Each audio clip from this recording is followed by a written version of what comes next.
Hello दोस्तों, हनुमान जी की एक छोटी सी सुंदर कथा। एक साधु महाराज श्री रामायण कथा सुना रहे थे। लोग आते और आनंद विभोर होकर जाते। साधु महाराज का नियम था, रोज कथा शुरू करने से पहले आइए हनुमत जी विराजिए कहकर हनुमान जी का आह्वान करते थे।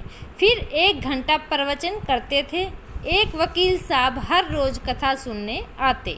वकील साहब के भक्ति भाव पर एक दिन तर्कशीलता हावी हो गई।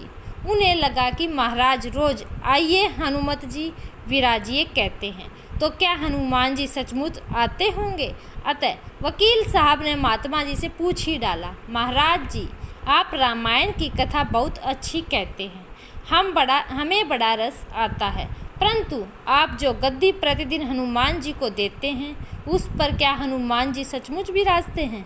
साधु महाराज ने कहा, हाँ, ये मेरा व्यक्तिगत विश्वास है कि राम कथा हो रही हो तो हनुमान जी अवश्य पधारते हैं। वकील ने कहा, महाराज, ऐसी बात नहीं बनेगी। हनुमान जी यहाँ आते हैं, इसका कोई सबूत दीजिए।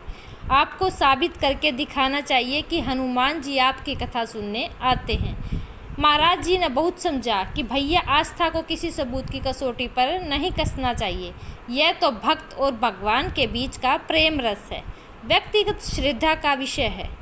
आप कहो तो मैं प्रवचन करना बंद कर दूं, या आप कथा में आना छोड़ दो। लेकिन वकील नहीं माना, कहता ही रहा कि आप कई दिनों से दावा करते आ रहे हैं, यह बात और स्थानों पर भी कहते होंगे। इसीलिए महाराज, आपको तो साबित करना होगा कि हनुमान जी कथा सुनने आते हैं। इस तरह दोनों के बीच वाद विवाद होता रहा। मौखिक संघर्ष बढ़ता चला गया। हार कर साधु महाराज ने कहा, हनुमान जी की यहाँ नहीं, उसका सबूत कल दिलाऊंगा। कल कथा शुरू हो तब प्रयोग करूंगा। जिस गद्दी पर मैं हनुमान जी को विराजित होने को कहता हूँ, आप उस गद्दी को आज अपने घर ले जाना। कल अपने साथ उस गद्दी को लेकर आना, और फिर मैं कल गद्दी यहाँ रखूँगा। कथा से पहले हनुमान जी को बुलाएंगे। फिर आप गद्दी ऊंची उठाना। यदि आपने गद्दी ऊंची कर दी तो समझना कि हनुमान जी नहीं हैं, और अगर नहीं कर पाए तो समझ लेना हनुमान जी हैं। वकील इस कसौटी के लिए तैयार हो गया। महाराज ने कहा, हम दोनों में से जो पराजित होगा वह क्या करेगा, इसका निर्णय भी कर लें। यह तो सत्य की परीक्षा है। वकील ने कहा, मैं गद्दी ऊंची न कर सका तो मैं वकालत छोड़ दूंगा, आपसे दीक्षा ले लूँगा। आप पराजित हो गए तो क्या करोगे? साधु ने कहा, मैं कथा वाचन छोड़कर आपके ऑफिस का चपरासी बन जाऊंगा। अगले दिन कथा पंडाल में भारी भीड़ हुई। जो लोग रोजाना कथा सुनने नहीं आते थे, वो भी भक्ति, प्रेम और विश्वास की परीक्षा देखने आए। काफ़ी भीड़ हो गई। पंडाल भर गया। श्रद्धा और विश्वास का जो प्रश्न था। साधु महाराज और वकील साहब कथा पंडाल में पधारे। गद्दी रखी गई। महात्मा जी ने सज्जल नेत्रों से मंगलाचरण किया और फिर बोले, आइए हनुमत जी विराजिए। ऐसा बोलते ही साधु महाराज के नेत्र सजल हो उठे।